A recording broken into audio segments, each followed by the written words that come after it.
Bonjour les amis, donc je viens de regarder la rediffusion de la conférence de presse aux États-Unis avec le gouverneur de la Nouvelle-Orléans et tout le staff de la police fédérale, de la police locale, etc.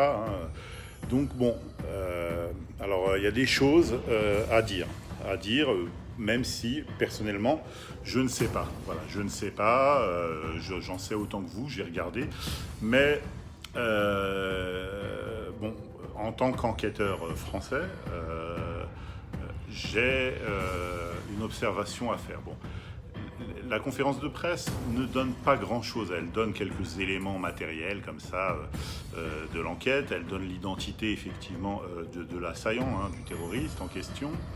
Bon, en fait, c'est plutôt, elle visait plutôt à rassurer le public sur leur participation au Super Bowl et sur les conditions de sécurité dans la ville. Voilà. Bon, ça sonnait un peu comme une justification. Les plots en fait de piétonisation de la rue fonctionnaient pas. On était sur le point de les réparer. On avait mis des voitures, mais le type les a contournées. Mais de toute façon, voilà, il aurait pu, en roulant sur le trottoir, il aurait pu avoir plusieurs accès. On n'était pas préparé. Bon, il y avait quand même un peu de modestie. Hein. Moi, j'ai senti un petit peu de modestie dans la façon de s'exprimer. Mais effectivement, ils n'étaient pas préparés. On a eu la même polémique à Nice au moment du 14 juillet. C'est vrai que les obstacles matériels et physiques à la circulation des véhicules béliers n'étaient pas adaptés très objectivement à la mesure de la manifestation en question.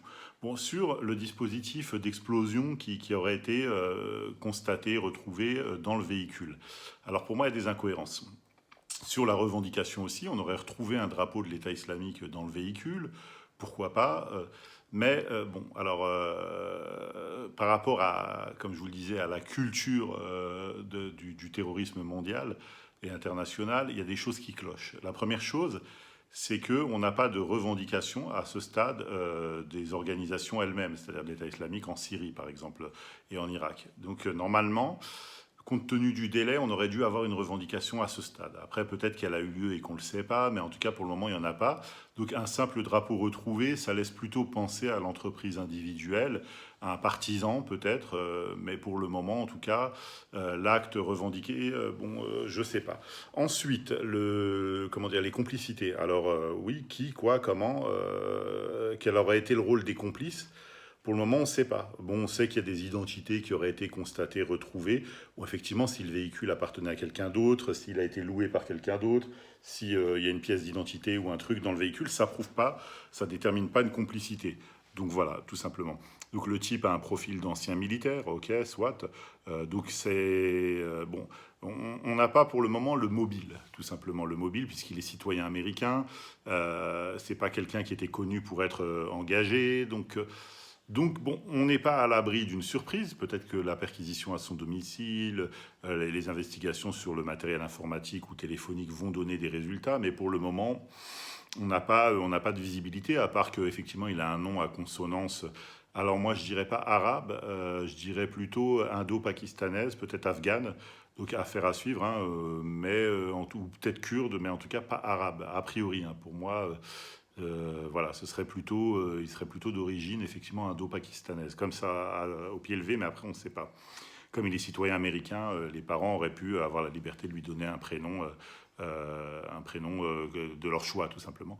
Alors ensuite, le type viendrait du Texas. Alors, il faut savoir, pour ceux qui connaissent les États-Unis, moi je ne suis pas un spécialiste des États-Unis, mais je connais suffisamment la géographie et la politique américaine pour savoir que le Texas est un État ultra conservateur, également alors ultra sioniste. Hein, une grosse partie de la communauté juive américaine vit à New York, mais la deuxième vivrait plutôt au Texas. Ce sont les soutiens des présidents les plus à droite, c'est-à-dire George Bush, George W. Bush, comment dire, on a eu également Donald Trump, hein, un électorat au Texas.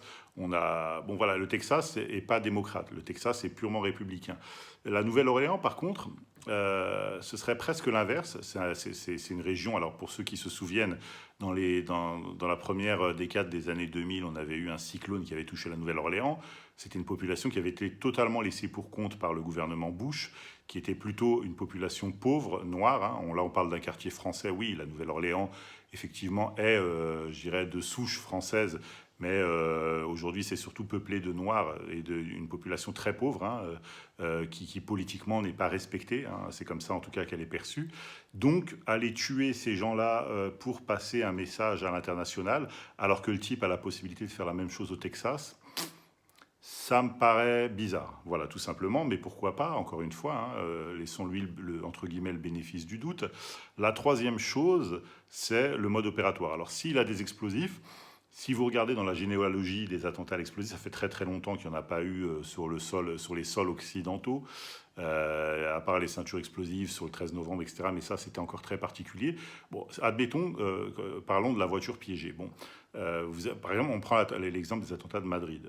Il y avait effectivement des explosifs de qualité militaire qui ont été actionnés avec des détonateurs téléphoniques, hein, donc par téléphonie, avec ce qu'on appelle des buzzers, hein, électrifiés. Donc, ceux qui connaissent un peu, c'est un dispositif qu'on appelle piezoélectrique. Donc, puis voilà, quand il y a une impulsion, ça crée une étincelle et ça actionne une détonation. Voilà, donc c'est comme ça que les attentats de Madrid avaient été perpétrés à l'époque. Donc les types qui sont armés et de véhicules béliers ou autres, bon, bah, en général, qu'est-ce qu'il fait? Il laisse la voiture sur un parking, dans un supermarché, dans un aéroport ou ce que tu veux, il fait péter la voiture et puis ensuite il crée un surattentat. C'est-à-dire que là, quand les gens vont commencer à fuir ou se rassembler, bah, il va effectivement leur rouler dessus et puis ensuite il va tirer c'est ce qu'on appelle un suicide by cop, c'est-à-dire que le mec il va tirer jusqu'à se faire tuer par les forces de l'ordre. Mais là, foncer sur les gens, tirer et puis ensuite ne pas actionner le détonateur, soit son plan a capoté, c'est-à-dire il aurait voulu le faire exploser puis il n'a pas réussi. Mais dans ce cas-là, pourquoi prendre une arme sur soi? C'est pas très logique dans le mode opératoire. Donc bon, il faut creuser. Il faut creuser. Je pense qu'on ne saura pas tout de cette affaire. Ce qui est normal, hein, je veux dire, les données d'investigation, les Américains diront ce qu'ils ont envie de dire. Mais un ancien militaire américain, citoyen américain qui se retourne contre la population américaine, et notamment un type qui vit au Texas, qui serait de confession musulmane, islamisé, et qui va s'en prendre aux Noirs de la Nouvelle-Orléans, je vois pas la logique du truc. Je vois pas, mais après, on n'est pas dans sa tête non plus, on ne sait pas. En tout cas, mes condoléances au peuple américain. C'est une tragédie, hein. Franchement, je regardais les images, la conférence de presse. On voit que ce sont des gens qui ne sont pas... la Nouvelle-Orléans, c'est un État... c'est romantique, c'est-à-dire que c'est là, c'est l'endroit où on va danser, on fait son voyage de noces, c'est la nature, c'est la touche française des États-Unis. Ils n'ont pas la culture de la violence, donc je pense qu'ils sont assommés par ce qui s'est passé.